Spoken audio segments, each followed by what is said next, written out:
The strongest argument that I can deliver to you tonight, proving that influencers do more good than harm, is that influencers are a product of the equalizing power of social media.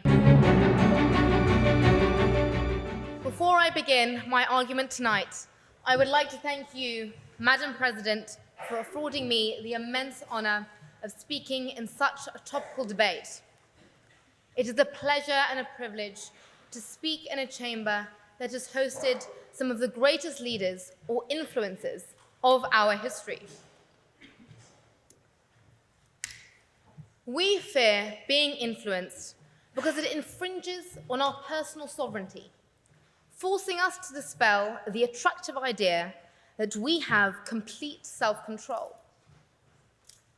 In Oscar Wilde's A Picture of Dorian Gray, Lord Henry maintained that to influence a person is to give him one's own soul. He does not think with his natural thoughts, and he does not burn with his natural passions. These words reflect our fears of the elusiveness of influence, its source, its capacity, and its impacts. In this world cloaked with deception and artificiality, side proposition is the side of fear.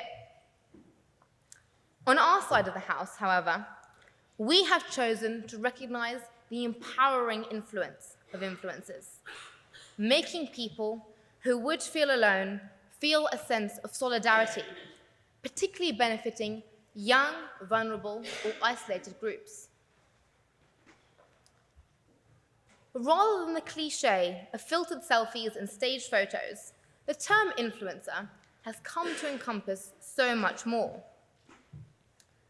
CEOs, royal families, politicians, and even our very own Oxford Beanox are influencers.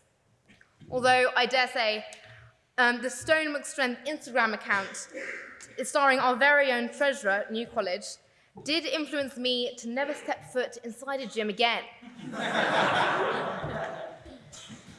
In a recent tweet, Pope Francis called the Virgin Mary the very first influencer, encouraging others to follow her #blessed example by spreading the word of God.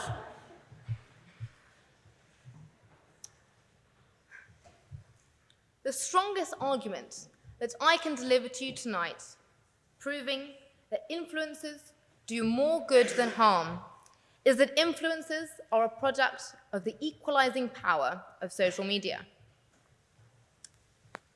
This means that people, not brands and not the media, are deciding who they want to follow. Influencers are equalizing our media because traditional media outlets are very homogenous, largely dominated by single white men. Take the lack of diverse representation at the Oscars, where no black woman has ever received a directing nomination and no black director has ever won Best Director. Or perhaps we can consider the Bechdel test, which identified that 40% of films failed to represent conversations between two girls that were not about a male love interest. Conventional media is harmful to today's youth because it doesn't offer a real representation of the people, experiences, or challenges that they will inevitably encounter. The proposition may cite the promotion of unrealistic body images to exemplify the harm that influencers have inflicted on our society. However, whether online or not, brands have always broadcasted unattainable, unhealthy body standards.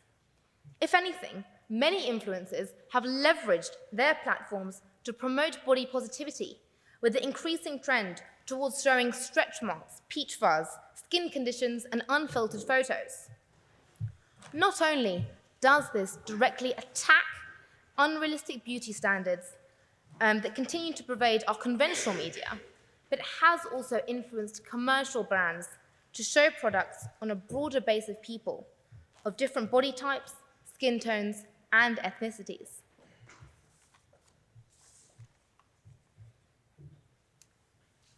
The equalizing power that influencers are wielding is a good thing for our society because humans are innately susceptible to influence. Even without social media influencers, behavioral psychologists have shown us that imitation is arguably humanity's most distinctive feature. And social contagion means that we will always be influenced by the mediums we are exposed to. Consider the 1960s hippie culture splashed across TV screens, which actually evolved popular attitudes towards marginalized groups. Simultaneously, Jackie Kennedy influenced mainstream fashion, whilst Elvis Presley influenced popular culture and continues to have a lasting influence today. What has changed since then is that rather than young people being influenced by an incredibly small number of celebrities and ideas, we are now exposed to a free market. The proposition will cynically argue that this free market has platformed the misogynistic messaging of people such as Andrew Tate. However, as I speak on the side of progress and potential, I would say that this shows there is still work to be done on how we use, regulate, and police social media. Rather than the needlessly pessimistic view of the proposition, what we ought to focus on instead is that influencers give agency for young people to be more authentic.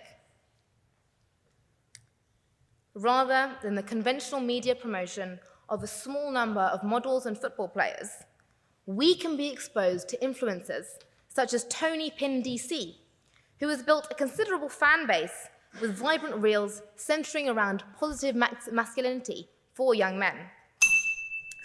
The result is a spectrum of diverse influencers who better reflect our society, lending visibility to a broad range of interests and identities, even if they are Tom Elliott's fitness followers. I would be remiss to give a speech on influencers without mentioning the one who has done it best, Kim Kardashian. She is part of a larger class of influencers who has channeled her fame to shed light on important social issues, such as the Armenian genocide, criminal justice reform, sustainability, Planned Parenthood, and much more. Currently, it is designers, models, photographers, makeup artists, and online creators who define our creative industry. They should be credited for incentivizing young people to pursue creative skills, particularly after the detriment that this industry endured during the pandemic. It is indisputably a good thing that young people can engage with a wide array of resources that they never would have otherwise had exposure to.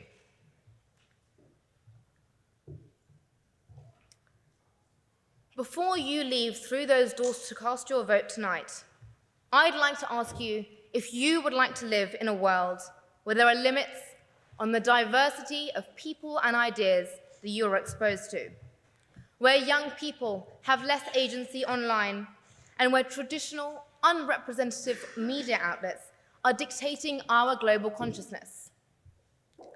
I certainly do not regret the equalizing power of influencers, the online promotion of diverse body types, and the celebration of creative talent. Rather, I remain incredibly excited for the educational, commercial, and social potential that influencers can bring us. Thank you very much.